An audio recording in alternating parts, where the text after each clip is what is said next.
Now surrounding that house, negotiators are talking to the armed man inside that home. The suspect's name is Daniel Trevino. He is 25 years old with an extensive criminal history. And this is what this guy looks like. Police say he opened fire when officers approached the home located on Hartwick Road, 5013 Hartwick Road. That is in northeast Harris County. We've got team coverage, and we're starting with Jessica Borg. She is live from northeast Harris County. So Jessica, officers say they are confident Trevino is inside that home.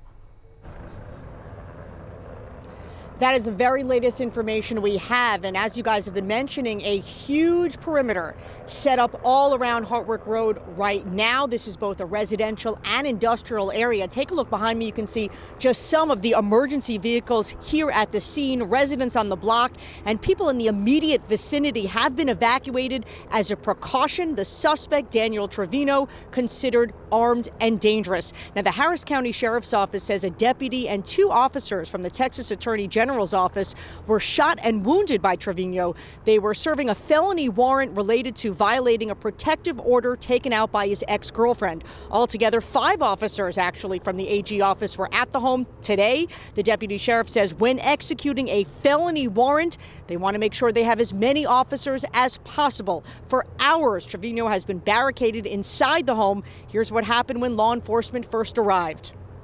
When they approached the house, the suspect engaged them with gunfire at the threshold of the door. Officers returned fire. At this point, we do not know if the suspect was hit. 3 of the officers were struck by gunfire. Now, the house right now is surrounded by SWAT members. According to law enforcement, they've been negotiating with him to come out. There was a second man inside the home when authorities showed up. That man is now in custody.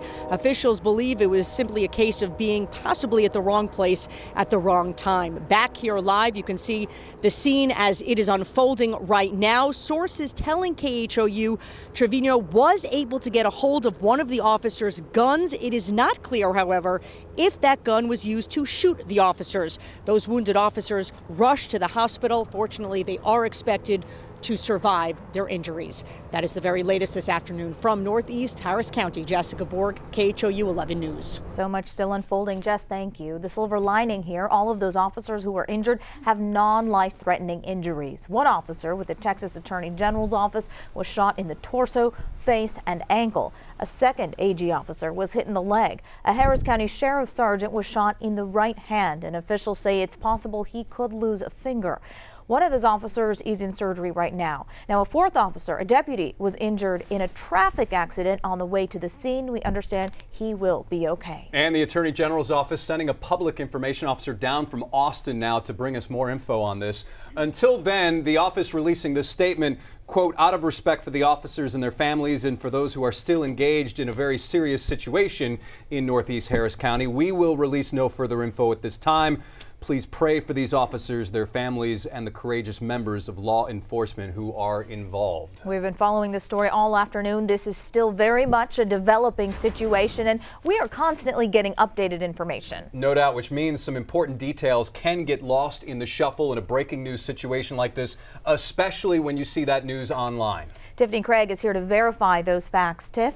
Yeah, guys, the Verified team has been working on this to basically come up with 3 columns to make it easy to follow along with what we know and things that we're still trying to figure out. Let's start with some information you just heard. 3 officers shot, again, 2 with the Attorney General's office and 1 with here in Harris County with the Sheriff's office.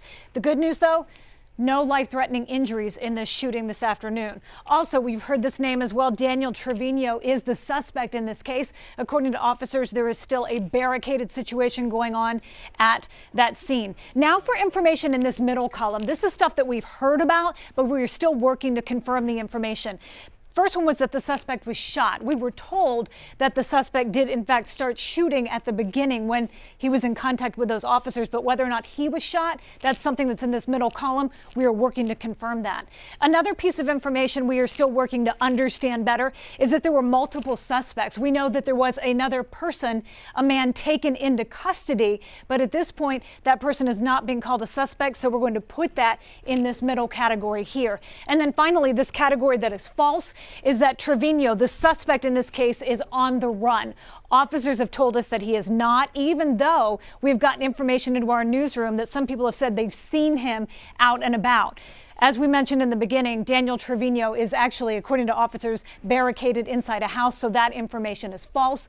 If you have seen something you would like us to verify, you can put it on social media with the hashtag KHOUverify or send us an email. The address is verify@khou.com. If any of this gets updated, we will bring it to you. Guys. Right, Tiff. Thank you so much, Tiffany.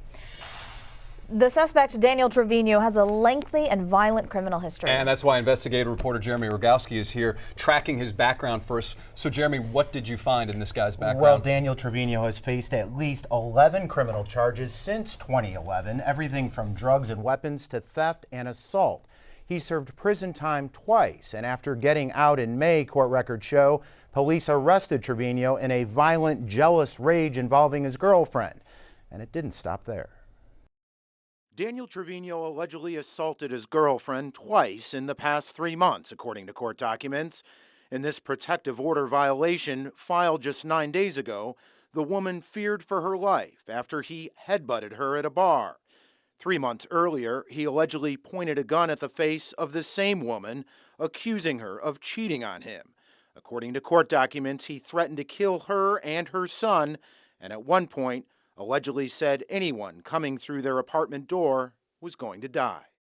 And investigators say he tried to do just that today, firing at the door and wounding those 3 law enforcement officers who are trying to serve that warrant to get him off the street and keep his girlfriend out of harm's way. Rick and Jason. Quite a rap sheet. All right, Jeremy, thank you. And one thing we should mention, some of those live images that we were showing you, we are not putting any law enforcement officers in danger or revealing their tactical response. We're making sure that we've been told that we're not doing any of those things. So again, something also that we should pass along as well. Right now we're going to go to Sherman Chow. Sherman, police departments sharing their thoughts and prayers on social media as well. Yeah, you bet, Jason. We are watching social media about all of this. In this brave new world, Twitter is an excellent way to keep up both with breaking news as well as statements from official agencies. As you can imagine, a lot of people wishing the officers a speedy recovery. Let's start with Governor Greg Abbott. He is tweeting prayers up for these law enforcement officers shot in the line of duty. We thank and support those who risk their lives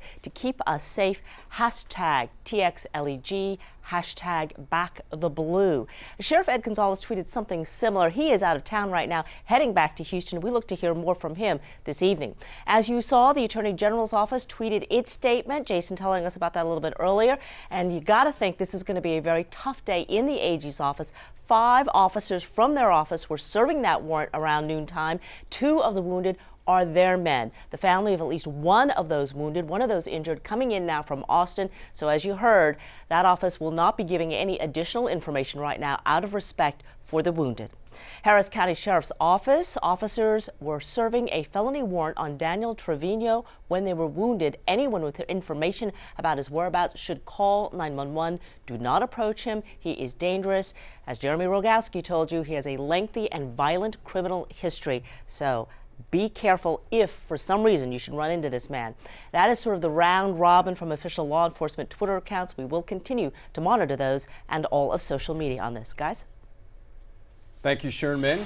Our other top story right now, a former minister accused of stealing more than $800,000 from Houston's First Baptist Church. He allegedly stole that money over the course of 6 years. Stephanie Whitfield has been following this story as well today. Stephanie, has this man admitted to the crime?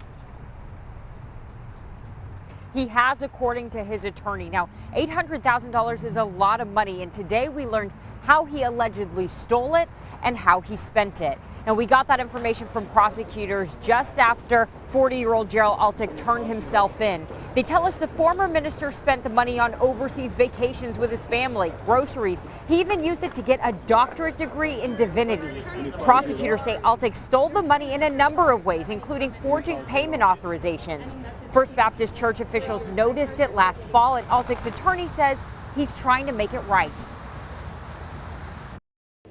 He's admitted fully to the offense. He's working with the church. He's trying to make amends for everything that he possibly can. He's actually met with the church and he's asked for forgiveness. First Baptist Church sent out a statement today calling this challenging, painful, and a serious violation of trust. Now, through insurance and donations, the church says all $800,000 has been replaced, and now they have safeguards in place to prevent this from happening again. Guys, back to you. Thank you, Stephanie. On to the weather now. Sunny skies over Houston. Another brisk day drawing to a close, huh? It's so pretty. A few cold mornings, but things really warm up fast around here. And that seems to be the norm for us right now, David. We started near freezing this morning. Yeah. We ended up in the low to mid 60s, more than a 30-degree temperature swing just today. Clouds are beginning to thicken up. This is the leading edge of our next big storm system rolling in. I thought I'd show you again. Look at this. Tomball, you woke up to freezing. Conroe 29, and then we rebounded to highs currently that are near 60 outside right now. So it's just gorgeous. But the clouds are thickening up in advance of storm number 2. This thing hits Thursday and Friday with rain and then big wind. We'll talk about the wind gust forecast for Friday, and we'll have more right after this break.